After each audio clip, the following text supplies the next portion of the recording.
So thyroid ಅಂದರೆ ನಮ್ಮ ಬಾಡಿಯಲ್ಲಿ ಇರೋ ಹಾರ್ಮೋನ್ ಸೆಕ್ರೀಟ್ ಮಾಡೋ ಒಂದು gland. So hypothyroidism mostly men's ಬಿಡ ವುಮನ್ಸ್ಗೆ ಜಾಸ್ತಿ ಬರೋಕ್ಕೆ ಸಾಧ್ಯತೆ ಇದೆ. ಸೊ ಈ ಬೇಸಲ್ ಮೆಟಬಾಲಿಕ್ ರೇಟ್ ಅಷ್ಟು ಕರೆಕ್ಟಾಗಿ ರೆಗ್ಯುಲೇಟ್ ಆಗಲ್ಲ ಅಂದರೆ ನಮಗೆ ಕೊಲೆಸ್ಟ್ರಾಲ್ ಲೆವೆಲ್ಸ್ ಎಲ್ಲ ವ್ಯತ್ಯಾಸ ಬರುತ್ತೆ. ಸೊ ಕೊಲೆಸ್ಟ್ರಾಲ್ ಲೆವೆಲ್ಸ್ ಜಾಸ್ತಿ ಇರುವಾಗ ನಮಗೆ ಹಾರ್ಟ್ ಪ್ರಾಬ್ಲಮ್ಸ್ ಬರೋಕ್ಕೆ ಚಾನ್ಸಸ್ ಇದೆ. ಎಲ್ಲರಿಗೂ ನಮಸ್ಕಾರ. ನನ್ನ ಹೆಸರು ಡಾಕ್ಟರ್ ವರ್ಷಾ ಬಾಲಕೃಷ್ಣನ್, ನಿಸರ್ಗ ಹಾಸ್ಪಿಟಲ್ ಸಿರ್ಸಿ. ಈಗ ನಮ್ಮಲ್ಲಿ ಬರೋ ತುಂಬ ಜನರು ಹೇಳ್ತಾರೆ ನಮಗೆ ಈ ಥರ ವೆಯ್ಟ್ ಗೇನ್ ಆಗ್ತಾ ಇದೆ, ಬಟ್ ಏನು ಮಾಡಿದ್ರೂ ಕಡಿಮೆ ಆಗ್ತಾನೇ ಇಲ್ಲ. ಮತ್ತು ಕೆಲವೊಬ್ಬರು ಹೇಳ್ತಾರೆ ಮೇಡಮ್ ನನಗೆ ಸಡನ್ನಾಗಿ ಒಂಥರ ಡಿಪ್ರೆಷನ್ ಆಗ್ತಾ ಇದೆ, ಏನು ಕೆಲಸ ಮಾಡೋಕ್ಕೆ ಇಷ್ಟ ಇರೋದಿಲ್ಲ, ಒಂಥರ ಸುಸ್ತು ಬಂದಂಗೆ ಅನಿಸ್ತಾ ಇದೆ, ಈ ಥರ ಎಲ್ಲ ಹೇಳ್ತಾರೆ. ಮತ್ತು ಕೆಲವೊಬ್ಬರು ಒಂಥರ ಹೇರ್ ಲಾಕ್ಸ್ ಆಗ್ತಾ ಇದೆ, ಕಾನ್ಸ್ಟಿಪೇಷನ್ಸ್ ಆಗ್ತಾ ಇದೆ, ಹಾರ್ಟ್ ಸ್ಟೂಲ್ಸ್ ಪಾಸ್ ಆಗ್ತಾರೆ, ಈ ಥರ ಎಲ್ಲ ಹೇಳ್ತಾರೆ. ಮತ್ತು ಫೀಮೇಲ್ಸ್ ಎಲ್ಲ ಒಂಥರ ಇರ್ರೆಗ್ಯುಲರ್ ಪೀರಿಯಡ್ಸ್ ಆಗ್ತಾ ಇದೆ, ಈ ಥರ ಕಂಪ್ಲೇಂಟ್ಸ್ ಎಲ್ಲ ಕಾಮನ್ ಆಗಿ ಬರ್ತಾ ಇದೆ. ಸೊ ಈ ಥರ ಕಂಪ್ಲೇಂಟ್ಸಿಗೆ ತುಂಬ ರೀಸನ್ಸ್ ಇದೆ, ಬಟ್ ಅದರಲ್ಲಿ ಒಂದು ಮೇನ್ ರೀಸನ್ಸ್ ಏನಂದರೆ ಥೈರಾಯ್ಡ್ ಡಿಸಾರ್ಡರ್ಸ್. ಸೊ ಈ ಥೈರಾಯ್ಡ್ ಡಿಸಾರ್ಡರ್ಸ್ ಅಂದರೆ ಏನು, ಅದು ಯಾಕೆ ಬರ್ತಾ ಇದೆ, ಹೇಗೆ ಬರ್ತಾ ಇದೆ, ಅದರಿಂದ ಯಾವ ಥರ ಸಿಂಪ್ಟಮ್ಸ್ ಎಲ್ಲ ನಿಮಗೆ ಗೊತ್ತಾಗ್ಬೋದು. ಸೊ ಅದಕ್ಕೆ ಯಾವ ಥರ ಊಟ ತಿನ್ನಬೇಕು ತಿನ್ನಬಾರ್ದು ಇಷ್ಟೆಲ್ಲ ಬಗ್ಗೆ ನಿಮ್ಮ ಬಗ್ಗೆ ಈ ವಿಡಿಯೋದಲ್ಲಿ ಶೇರ್ ಮಾಡ್ತೇನೆ. ಫಸ್ಟ್ ಥೈರಾಯ್ಡ್ ಅಂದರೆ ಏನು ಅನ್ನಿ ನೋಡುವ. ಸೊ ಥೈರಾಯ್ಡ್ ಅಂದರೆ ನಮ್ಮ ಬಾಡಿಯಲ್ಲಿ ಇರೋ ಹಾರ್ಮೋನ್ ಸೆಕ್ರೀಟ್ ಮಾಡೋ ಒಂದು ಗ್ಲ್ಯಾಂಡ್. ಸೊ ಅದು ಸಣ್ಣ ಬಟರ್ಫ್ಲೈ ಶೇಪಲ್ಲಿ ಇರುತ್ತೆ, ನಮ್ಮದು ನೆಕ್ಕಲ್ಲಿ ಲೊಕೇಟ್ ಆಗಿ ಇರುತ್ತೆ. ಸೊ ಅದರಿಂದ ನಮಗೆ 2 ಥರ ಹಾರ್ಮೋನ್ ಸೆಕ್ರೀಟ್ ಆಗುತ್ತೆ, T3 T4 ಅಂತ ಹೇಳ್ತೀವಿ. ಸೊ T3 ಅಂದರೆ ಟ್ರೈ ಅಯೋಡೋಥೈರೋನಿನ್ అని ಹೇಳ್ತೀವಿ, ಮತ್ತು T4 ಅಂದರೆ ಥೈರೋಕ್ಸಿನ್ అని ಹೇಳ್ತೀವಿ. ಸೊ ಈ 2 ಹಾರ್ಮೋನಿಂದ ಮೇನ್ ಫಂಕ್ಷನ್ ಏನಂದರೆ ನಮ್ಮದು ಬಾಡಿಯಲ್ಲಿರೋ ಬೇಸಲ್ ಮೆಟಬಾಲಿಕ್ ರೇಟನ್ನು ರೆಗ್ಯುಲೇಟ್ ಮಾಡೋದು. ಫಾರ್ ಎಕ್ಸಾಂಪಲ್ ನಮ್ಮ ಬಾಡಿಯಲ್ಲಿರೋ ವೆಯ್ಟ್ ರೆಗ್ಯುಲೇಟ್ ಮಾಡುತ್ತೆ, ನಮ್ಮ ಬಾಡಿಯಲ್ಲಿ ಇರೋ ಇಂಟರ್ನಲ್ ಟೆಂಪ್ರೇಚರ್ನ ರೆಗ್ಯುಲೇಟ್ ಮಾಡುತ್ತೆ, ಮತ್ತು ಎನರ್ಜಿ ಲೆವೆಲ್ನ ರೆಗ್ಯುಲೇಟ್ ಮಾಡುತ್ತೆ, ಮತ್ತು ಸ್ಕಿನ್ ನೇಲ್ ಹೇರ್ ಗ್ರೋತ್ನ ಇಂಪ್ರೂವ್ ಮಾಡೋಕ್ಕೆ ಇದು ಹೆಲ್ಪ್ ಆಗುತ್ತೆ. ಸೊ ಈ ಥೈರಾಯ್ಡ್ ಹಾರ್ಮೋನ್ಸಿಂದ ಲೆವೆಲ್ ವೇರಿಯೇಷನ್ಸ್ ಆಗುವಾಗ ನಮ್ಮ ಬಾಡಿಯಲ್ಲಿ ಥೈರಾಯ್ಡ್ ಡಿಸಾರ್ಡರ್ಸ್ ಬರೋಕ್ಕೆ ಚಾನ್ಸಸ್ ಇದೆ. ಸೊ ಅದರಲ್ಲಿ 2 ಕಂಡೀಷನ್ಸ್ ಇದೆ, ಹೈಪೋಥೈರಾಯ್ಡಿಸಮ್ ಅಂಡ್ ಹೈಪರ್ ಥೈರಾಯ್ಡಿಸಮ್ అని ಹೇಳ್ತೀವಿ. ಸೊ ಹೈಪೋಥೈರಾಯ್ಡಿಸಮ್ ಅಂದರೆ under active thyroid. For example less production of thyroid hormones ಇರುತ್ತೆ ಇದರಲ್ಲಿ. ಹೈಪರ್ ಥೈರಾಯ್ಡಿಸಮ್ ಅಂದರೆ ಓವರ್ ಆಕ್ಟಿವ್ ಥೈರಾಯ್ಡ್ ಅಂತ ಹೇಳ್ತೀವಿ. ಸೊ ಅದರಲ್ಲಿ over production of thyroid hormones ಇರುತ್ತೆ. ಸೊ ಈ 2ರಲ್ಲಿ ಹೈಪೋಥೈರಾಯ್ಡಿಸಮ್ ನಮ್ಮಲ್ಲಿ ತುಂಬ ಕಂಡು ಬರ್ತಾ ಇದೆ. ಸೊ ಅದ್ರ ಬಗ್ಗೆ ಸ್ವಲ್ಪ ಡೀಟೇಲ್ ಆಗಿ ನಾವು ನೋಡುವ. ಸೊ ಅದರಿಂದ ಮೇನ್ ಕಾಸಸ್ ಏನಂದರೆ ಫಸ್ಟ್ ತುಂಬ ರೀಸನ್ಸ್ ಇದೆ. ಅದರಲ್ಲಿ ಮೇನ್ ಏನಂದರೆ ನಮ್ಮದು ಬಾಡಿಯಲ್ಲಿ ಅಯೋಡಿನ್ ಲೆವೆಲ್ ಕಡಿಮೆ ಇರೋದೇ ಮೇನ್ ರೀಸನ್ ಆಗಿ ಇರುತ್ತೆ. ಸೊ ನೆಕ್ಸ್ಟ್ ಏನಿರುತ್ತೆ ಅಂದರೆ ಆಟೋ ಇಮ್ಯೂನ್ ಡಿಸೀಸ್ ಇರ್ಬೋದು. ಸೊ ಆಟೋ ಇಮ್ಯೂನ್ ಡಿಸೀಸ್ ಅಂದರೆ ನಮ್ಮ ಬಾಡಿಯಲ್ಲಿ ಇರೋ ಓನ್ ಸೆಲ್ಸ್ ನಮ್ಮ ಸೆಲ್ಸ್ మీద ಅಟ್ಯಾಕ್ ಆಗುತ್ತೆ. ಸೊ ಈ ಥರ ಅಟ್ಯಾಕ್ ಥೈರಾಯ್ಡ್ ಗ್ಲ್ಯಾಂಡಲ್ಲಿ ಆಗುವಾಗ ನಮಗೆ ಥೈರಾಯ್ಡ್ ಡಿಸಾರ್ಡರ್ಸ್ ಬರೋಕ್ಕೆ ಚಾನ್ಸಸ್ ಇದೆ. ಸೊ ಮತ್ತು ಬೇರೆ ಏನು ಚಾನ್ಸಸ್ ಇದೆ ಅಂದರೆ ಪ್ರೆಗ್ನೆನ್ಸಿ ಟೈಮಲ್ಲಿ ಬರೋಕ್ಕೆ ಸಾಧ್ಯತೆ ಇದೆ. ಬಿಕಾಸ್ ಪ್ರೆಗ್ನೆನ್ಸಿ ಟೈಮಲ್ಲಿ ನಮ್ಮ ಬಾಡಿಯಲ್ಲಿ ಹಾರ್ಮೋನಲ್ ಇಂಬ್ಯಾಲೆನ್ಸ್ ಆಗುತ್ತೆ. ಸೊ ಆ ಟೈಮಲ್ಲಿ ನಮಗೆ ಹೈಪೋಥೈರಾಯ್ಡಿಸಮ್ ಬರೋಕ್ಕೆ ಚಾನ್ಸಸ್ ಇದೆ. ಇದು ಬಿಟ್ಟು ಬೇರೆ ಏನೋ ಚಾನ್ಸಸ್ ಇರ್ಬೋದು ಅಂದರೆ ಏನಾದರೂ ಥೈರಾಯ್ಡ್ ಸರ್ಜರಿ ಮಾಡುವಾಗ ಹಾರ್ಮೋನಲ್ ವ್ಯತ್ಯಾಸ ಬರೋಕ್ಕೆ ಚಾನ್ಸಸ್ ಇದೆ. ಸೊ ಇಲ್ಲ ಅಂದರೆ ಏನಾದರೂ ರೇಡಿಯೇಷನ್ಸ್ ಥೆರಪಿ ಮಾಡುವಾಗ ನಮಗೆ ಹೈಪೋಥೈರಾಯ್ಡಿಸಮ್ ಬರೋಕ್ಕೆ ಚಾನ್ಸಸ್ ಇದೆ. ಈಗ ಹೈಪೋಥೈರಾಯ್ಡಿಸಮ್ ಯಾರಿಗೆಲ್ಲ ಬರುತ್ತೆ ಅಂತ ನೋಡುವ. ಸೊ ಹೈಪೋಥೈರಾಯ್ಡಿಸಮ್ ಮೋಸ್ಟ್ಲಿ ಮೆನ್ಸ್ ಬಿಡ ವುಮನ್ಸ್ಗೆ ಜಾಸ್ತಿ ಬರೋಕ್ಕೆ ಸಾಧ್ಯತೆ ಇದೆ. ಸೊ ಅದು ಬಿಟ್ಟು ಬೇರೆ ಏನು ಸಾಧ್ಯತೆ ಇದೆ ಅಂದರೆ ಫ್ಯಾಮಿಲಿ ಹಿಸ್ಟ್ರಿ ಇರೋರಿಗೆ ಬರೋಕ್ಕೆ ಚಾನ್ಸಸ್ ಇದೆ. ನಮ್ಮ ಅಜ್ಜ ಅಜ್ಜಿಗೆ, ನಮ್ಮ ತಾಯಿ ತಂದೆಗೆ ಯಾರಿಗಾದ್ರು ಹೈಪೋಥೈರಾಯ್ಡಿಸಮ್ ಇತ್ತು ನಮಗೆ ಬರೋಕ್ಕೆ ಚಾನ್ಸಸ್ ಜಾಸ್ತಿ ಇದೆ.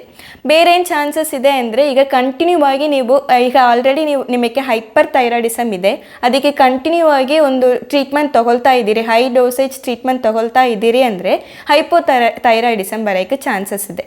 ಸೊ ಇದು ಬಿಟ್ಟು ಬೇರೆ ಏನಿದೆ ಅಂದರೆ ಮೆಟಬಾಲಿಕ್ ಡಿಸಾರ್ಡರ್ಸ್ ಇರೋರಿಗೆ ಬರೋಕ್ಕೆ ಚಾನ್ಸಸ್ ಇದೆ. ಸೊ ಡಯಾಬಿಟಿಕ್ ಡಿಸೀಸ್ ಇರೋರಿಗೆಲ್ಲ ಬರೋಕ್ಕೆ ಒಂಥರ ಚಾನ್ಸಸ್ ಇದೆ. ಈಗ ಹೈಪೋಥೈರಾಯ್ಡಿಸಮ್ ಅಲ್ಲಿ ಯಾವ ಥರ ಸಿಂಪ್ಟಮ್ಸ್ ಬರುತ್ತೆ ಅಂತ ನೋಡುವ. ಸೊ ಮಲಬದ್ಧತೆ ಬರೋ ಸಾಧ್ಯತೆ ಇದೆ, ಹಾರ್ಟ್ ಸ್ಟೂಲ್ಸ್ ಇರುತ್ತೆ, ಕಾನ್ಸ್ಟಿಪೇಷನ್ಸ್ ಆಗುತ್ತೆ.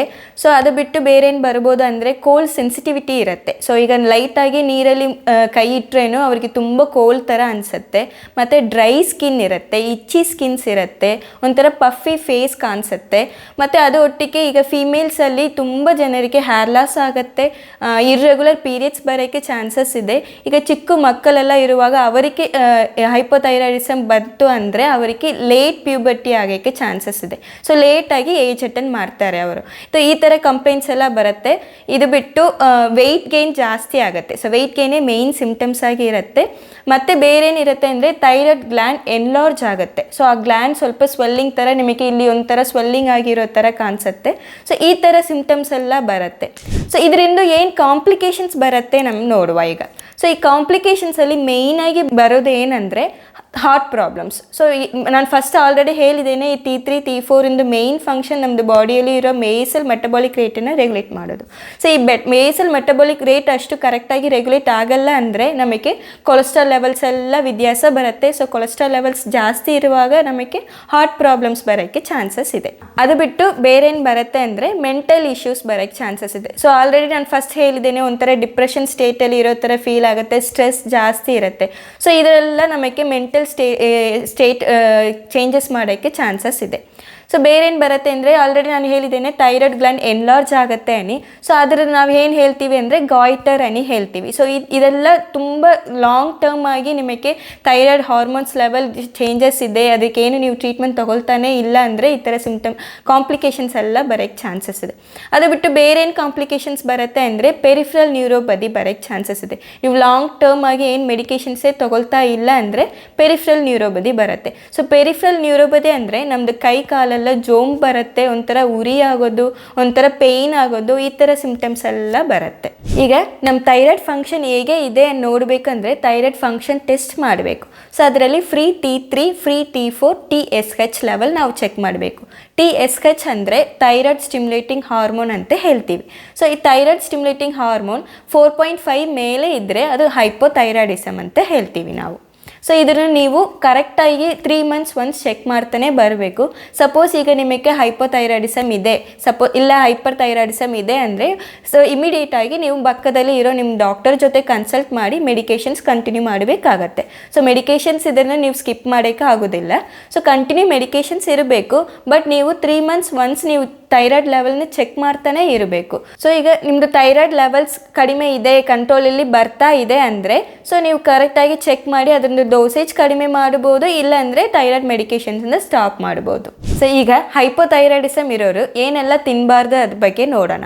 ಸೊ ಫಸ್ಟ್ ಏನು ತಿನ್ನಬಾರ್ದು ಅಂದರೆ ಫಸ್ಟ್ ಜಂಕ್ ಐಟಮ್ಸ್ ತೊಗೊಳ್ಳೇಬಾರ್ದು. ಜಂಕ್ ಐಟಮ್ಸ್, ಫ್ರೈಡ್ ಐಟಮ್ಸು, ಹೊರಗಡೆ ಇರೋ ಫುಡ್ ಎಲ್ಲ ತಿನ್ನಬಾರ್ದು. ಮತ್ತು ಅದು ಒಟ್ಟಿಗೆ ಸೋಯಾ ಐಟಮ್ಸು, ಕಾಲಿಫ್ಲವರ್, ಕ್ಯಾಬೇಜ್ ಮತ್ತು ಪೀಸು ಇದೆಲ್ಲ ನೀವು ತಿನ್ನಬಾರ್ದು. ಈಗ ಹೈಪೋಥೈರಾಯ್ಡಿಸಮ್ ಇರೋರು ಏನೇನು ತಿನ್ನಬೇಕು ಅಂತ ನೋಡೋಣ.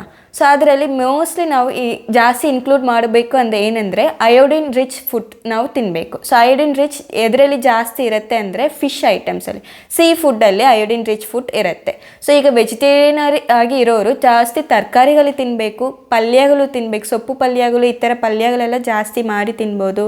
ಬೀಟ್ರೂಟು, ಕ್ಯಾರೆಟು ಈ ಥರ ಇದರೆಲ್ಲ ಅಯೋಡಿನ್ ಜಾಸ್ತಿ ಇರುತ್ತೆ. ಮತ್ತು ಕರಿ ಲೀಫಲ್ಲಿ ಅಯೋಡಿನ್ ಜಾಸ್ತಿ ಇರುತ್ತೆ. ಸೊ ಈ ಥರ ಫುಡ್ಸ್ ಎಲ್ಲ ನಿಮ್ಮದು ಆಹಾರದಲ್ಲಿ ಇನ್ಕ್ಲೂಡ್ ಮಾಡಿ ತಿನ್ಬೋದು. ಈಗ ಹೈಪೋಥೈರಾಯ್ಡಿಸಮ್ ಅಂದರೆ ಏನು, ಅದರ ಕಾರಣಗಳೇನು, ಅದರ ಸಿಂಪ್ಟಮ್ಸ್ ಏನು, ಮತ್ತು ಅದಕ್ಕೆ ಯಾವ ಥರ ಊಟ ತಿನ್ನಬೇಕು ಅದ್ರ ಬಗ್ಗೆ ಎಲ್ಲ ನಿಮ್ಮೊಟ್ಟಿಗೆ ಶೇರ್ ಮಾಡಿದ್ದೇನೆ. ಇದಷ್ಟು ನೀವು ಫಾಲೋ ಮಾಡಿ ಚೆನ್ನಾಗಿರೀರಿ ಏನು ಹೇಳ್ಕೊಂಡು ಧನ್ಯವಾದಗಳು.